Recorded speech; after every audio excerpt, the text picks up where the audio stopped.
Hi friends, రోజుకు ఒక మంచి మాటలో ఒక యోగి ఆత్మకథ 28వ రోజు వినండి. ఈరోజు నిన్నటి రోజుని ప్రతాప్ మమ్మల్ని రైలు స్టేషన్ దగ్గర వదిలి జనసమ్మర్దంగా ఉన్నటువంటి ఒక వీధిలోకి వెళ్ళి కాసేపటి తర్వాత కొన్ని ఫలహారాలతో రావటం, దాంతోపాటు కొన్ని రూపాయలు డబ్బు, 2 టికెట్లు, రైలు స్టేషన్లో కొన్నటువంటి టికెట్లు కూడా మా చేతిలో పెట్టి చిరునవ్వు నవ్వుతున్నాడు ప్రతాప్. మరి ఈరోజు మరింత సమాచారాన్ని విందాం. ప్రతాప్, నీకు క్రియాయోగం నేర్పుతాను.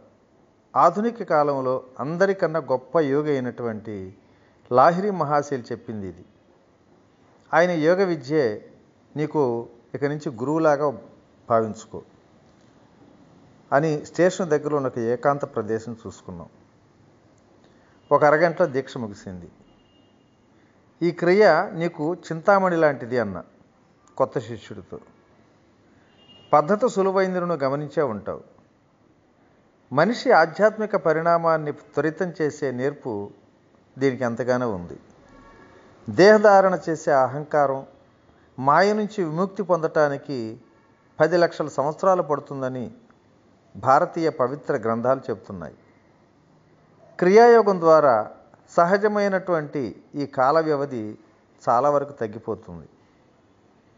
జగదీష్ చంద్ర బోస్ మన కళ్ళకు కట్టినట్టు మొక్క పెరుగుదలను మామూలు స్థాయికి మించి త్వరితం చేయటానికి వీలున్నట్లుగా మనిషి మానసిక వికాసాన్ని కూడా శాస్త్రీయ సాధనం ద్వారా త్వరితం చేయవచ్చు. నీ సాధనలో నిష్ఠగా ఉండు. ఇక నుంచి గురువులందరికీ గురువుగా చేరతావు నువ్వు అన్న. ఎంతో కాలంగా నేను వెతుకుతున్నటువంటి ఈ యోగ ప్రక్రియను పొందటం నాకెంతగానో సంతోషంగా ఉంది అన్నాడు ప్రతాప్ ఆనందంగా. ఈ ప్రక్రియ ఇంద్రియ బంధనాల నుంచి నాకు విముక్తి కలిగించి ఉచ్చ స్థితిలోకి తీసుకువెళుతుంది. నేడు నాకు శ్రీకృష్ణ భగవానుని దర్శనం అయిందంటే దాని అర్థం నాకు ఎంతో మేలు కలుగుతుందనే భావన. మేము కొంతసేపు నిశ్శబ్దంగా అక్కడే కూర్చున్నాం. ఆ తర్వాత స్టేషన్లోకి వెళ్ళాం. రైలు ఎక్కుతూ ఉండగా నాకెంతో ఆనందం కలిగింది. కానీ జితేంద్రుడికి ఈరోజు కన్నీళ్ల రోజే. ప్రతాప్కు నేను ఆప్యాయంగా వీడ్కోలు చెబుతూ ఉండగా నా మిత్రులిద్దరికీ మధ్య మధ్య ఎక్కెక్కి ఏడుపులు వినవచ్చాయి. ప్రయాణంలో మళ్ళీ మరోసారి జితేంద్రుడు దుఃఖంలో మునిగి తేలుతున్నాడు. అయితే ఈసారి తన కోసం కాదు, తన పరిస్థితి గురించి. భగవంతుడి మీద నా విశ్వాసం గాఢత లేకుండా ఎంత అప్రముఖంగా ఉండాను ఈరోజు. నా గుండె బండబారింది. ఇక ముందే అన్నప్పుడు కూడా దేవుడు రక్షణ శంకించను అని వినమ్రంగా అంటున్నాడు. అర్ధరాత్రి కావస్తుంది. చేతిలో పైసా లేకుండా వెళ్ళినటువంటి మేమిద్దరం కూడా అనంతుడి పడగదిలో ప్రవేశించాం. తను వేళాకోళంగా చేసిన జోస్యమే నిజమైంది. అతని ముఖంలో కనిపించిన ఆశ్చర్యం చూసి తెరవలసింది. నేను మాట్లాడకుండా ఆ బల్ల మీద రూపాయి కాగితాలు కురిపించాను. జితేంద్ర, నిజం చెప్పు. అనంతుడి గొంతులో వేళాకోళం ఉంది. మా తమ్ముడు ఎక్కడ దారిదోపిడి దిగలేదు కదా. కానీ కథ విడివడుతున్న కొద్దీ మా అన్నయ్య శాంతపడుతూ తరువాత ఎంతో గాంభీర్యం వహించాడు. అవసరాన్ని బట్టి లబ్ధి ఉంటుందనే సూత్రం, డిమాండ్ సప్లై సూత్రం నేను అనుకున్న దానికన్నా సూక్ష్మమైనటువంటి స్థలాల్లో కూడా పనిచేస్తుంది. ఇంతకు ముందు అన్నడూ కూడా పొడగట్టిన ఆధ్యాత్మిక ఉత్సాహంతో అన్నాడు అనంతన్నయ్య. ప్రాపంచిక జనుల ధనాగారాల పట్ల, కూడబెట్టే ధోరణి పట్ల నీకుండే విముఖత్వం నాకు ఇప్పుడు మొదటిసారిగా అర్థమవుతుందిరా అన్నాడు. అంత అపరాత్రి వేళ కూడా అప్పటికప్పుడు తనకి క్రియాయోగ దీక్ష ఇవ్వమని చెప్పి మా అన్నయ్య పట్టుబట్టాడు. గురువుగా ఒకే రాత్రి మరి 2 అనుకోని శిష్యుల బాధ్యత వహించాల్సి వచ్చింది ఆ రోజు. మరునాడు ప్రొద్దున ముందు రోజు కరువైనటువంటి ఫలహారాలతో తృప్తిగా తిన్నాం. నేను జితేంద్రుడి వైపు చూసి చిరునవ్వుతో అన్నా, నీ తాజీ దర్శనం ఎగరగొట్టంలే. తాజ్మహల్ చూసిన తర్వాతనే శ్రీరాంపూర్కు బయలుదేరుదాం. అనంతకు వీడ్కోలు చెప్పి నేను నా స్నేహితుడు ఆగ్రాకు ఎంతో ఘనత చేకూర్చున్నటువంటి తాజ్మహల్కు వచ్చి ఎదురుగా నుంచున్నాం. ఎండలో కళ్ళు మిరుమిట్లు గొలిపే తెల్లటి ఆ పాలరాతి కట్టడం సంపూర్ణ సౌష్ఠవానికి నిదర్శనంగా నిలిచింది. నల్లని తమాల వృక్షాలు, మిలమిల మెరిసే పసరిక నేల, ప్రశాంతమైన నీటి మడుగు దానికి చక్కని దృశ్యం సమకూర్చాయి. విలువైన రాళ్లు పొదిగి లతలు చెక్కి ఉన్న భాగాలు లోపల అద్భుతంగా ఉన్నాయి.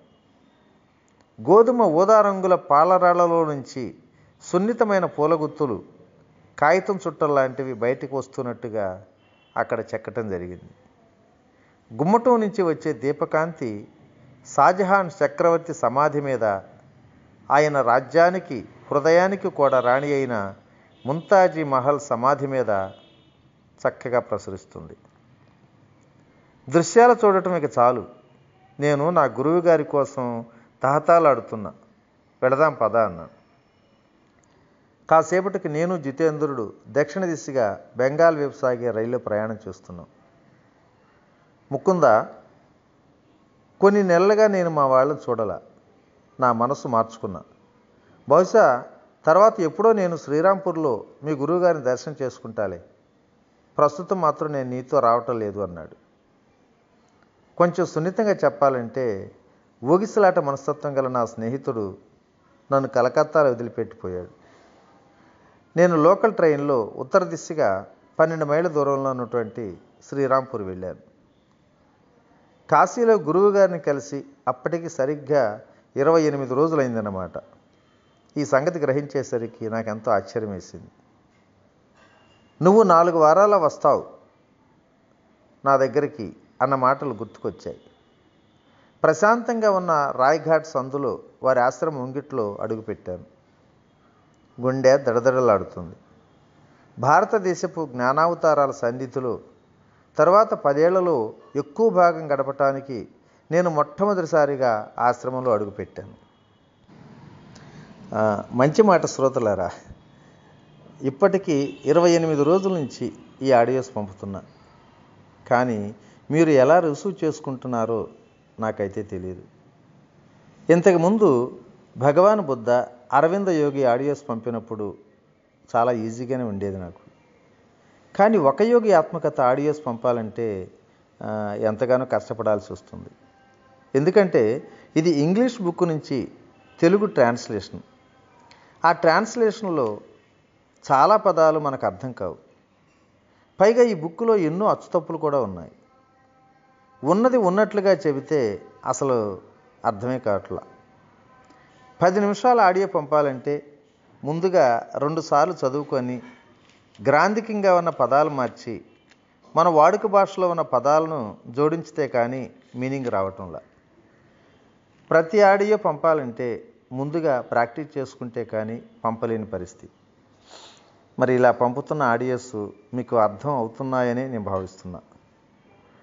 అలాగే మీ ఫ్రెండ్స్కి కూడా పంపాలనుకుంటే నాకు నెంబర్లో మెసేజ్ చేయండి.